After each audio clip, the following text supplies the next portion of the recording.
รุ่นลูกรุ่นคุณลุงกับรุ่นหลานแล้วคนนี้เอ้าหลานฟันศอกเข้าไปโอ้ยยังไม่แตกยังไม่แตกนั่นลูกนี้กันแล้วก็นะเร็วเลยนะ เร็วเลยนะ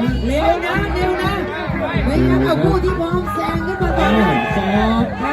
ปิดทีด้วยสอบต่อไปเร็ว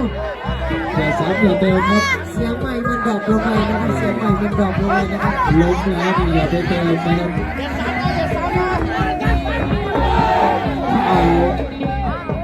ถ้าไม่ล้มตีอะไรก็ตีไปแต่ถ้าล้มอย่าไปเติมนะครับเรื่องลุกหลานนะ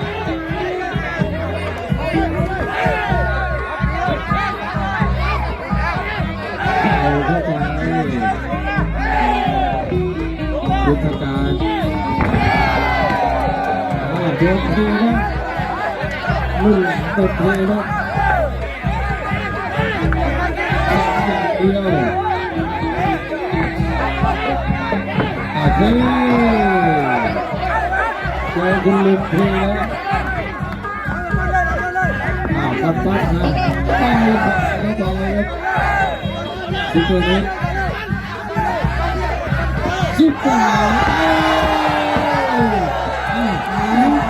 สอง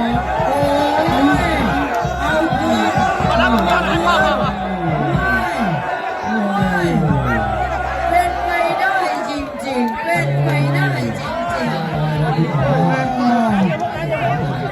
คุณหมอสมควร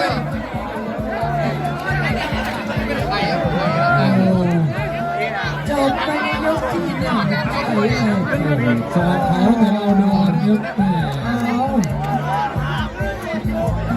มาแล้วคือต้องไปไม่ยังไปดิ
สุดเลยครับผู้ที่จะน็อกหรือไม่น็อกนะครับจากนี้ครับคนนี้3-5 ยกคนนี้3 ยกครับมวย3 ยกเด้อพี่น้องเด้อมวยในโครงการต้องล่ามวยไทยครับมวย3 ยกตอนนี้ก็โอ้ใช้แรงกันเยอะแล้วมวย จังหวะอยู่อันต่อยเนี่ยหาจังหวะจ้วงหมัดแต่จะเข้าได้ยังไงครับต้องเวกการต้องอยู่จังหวะมันเสียจังหวะครับโถมสุดตัวเลยครับโถมสุดตัวเลยนี่เพชรบูเงินสองดอกมวยสุรินทร์ทางหน้าของบัญเฉลิมมวยนะฮะมวยจากตะบนสวายแดงมวยเพิ่มเมืองสามารถมีหมัดมีเข้าเวียงให้หัวพลาดเชื่อกันเลยครับเพชรบูเงินรถถังมาเป็นพี่เลี้ยงทีมงานสาวเพชรตะวันเดินเข้าไปครับบัญเฉลิมโอ้จังหวะมันหลวมแข่งขามันตะปัดตุ้มปีตัดพับนอก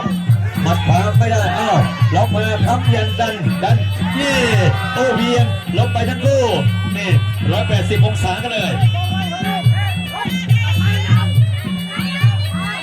ไม่มีมารยาครับมาถึงก็ล่อมาเลยจ้วงหมัดขวาเป็นภูเงินมันเฉลิมสวนไม่ทันหมัดขวาหมัดซ้ายขาหมัดหมัดมาแล้วหมัดขวารับเยอะๆบวกเลยมันเฉลิมต่อยไม่โดนเป็นภูเงินมีศอกแดงพี่เลี้ยงลงหน่อยพี่เลี้ยงแดงตลอดไม่ตลอดครับคู่นี้มาลุ้นกันหมัดศอกต่อด้วยหมัดด้วยศอกนี่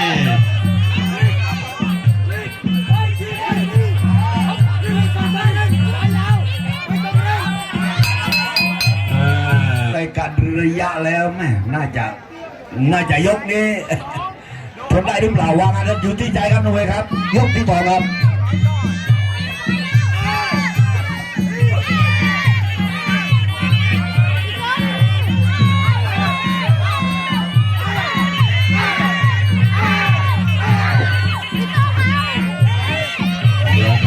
เอาอยู่นี่ครับจะเอาให้อยู่ครับแม่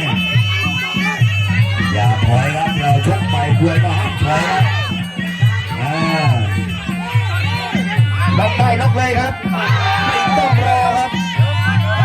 ไม่ต้องรอถึงยกหน้าล็อกได้ล็อกเลย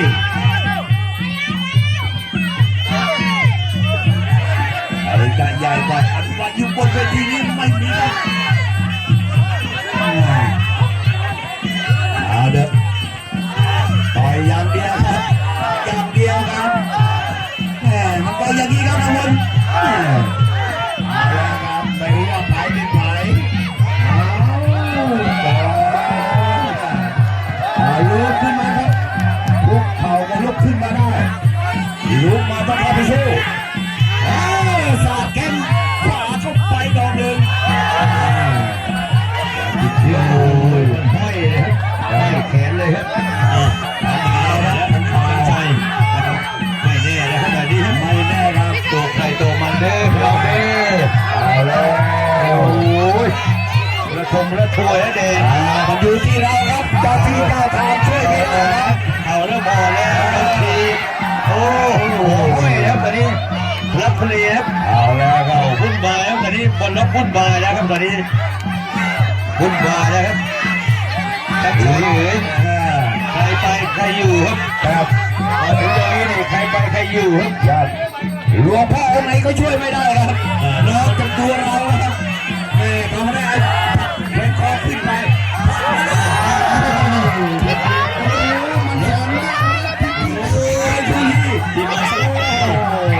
ดีมาสนับได้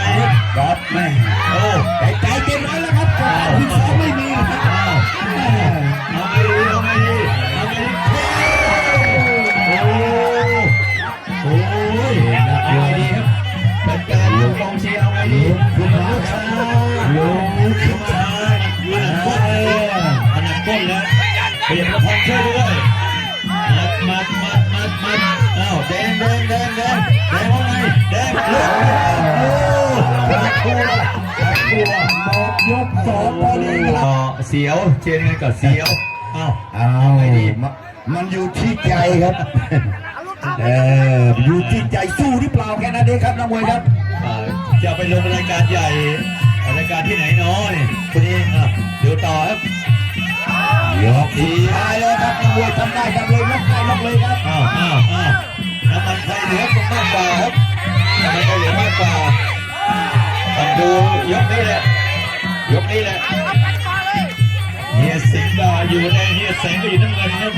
อยู่กันวุ่นวายเลยครับตอนนี้ พรุ่งนี้เข้าห้องน้ำก็ลำบาก อ้าวเรื่อยๆครับจะนั่งดอกสองดอกลำบากดอกสองดอกแซงมา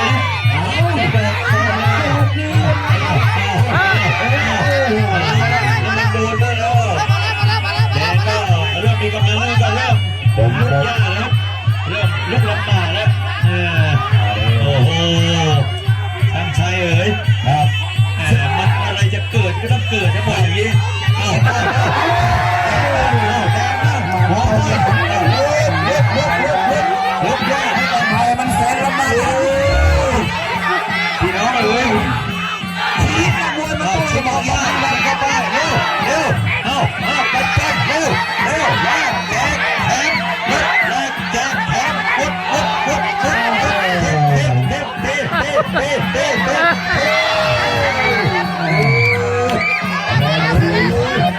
งแดงที่เข้ามุมเลยเอามือที่ขา ลุกแล้วน้ำมันหมดครับ ยอมรับความจริงแล้ว โอ้ ยอมรับความจริงจริง วันเฉลิมหมดถังครับน้ำมันหมดถังเกลี้ยงเลยครับลุกไม่ขึ้นครับท่านผู้ใหญ่โอ้แดงก็โอ้เป็นล โอ้ ม ขอขอบคุณท่านผู้จัด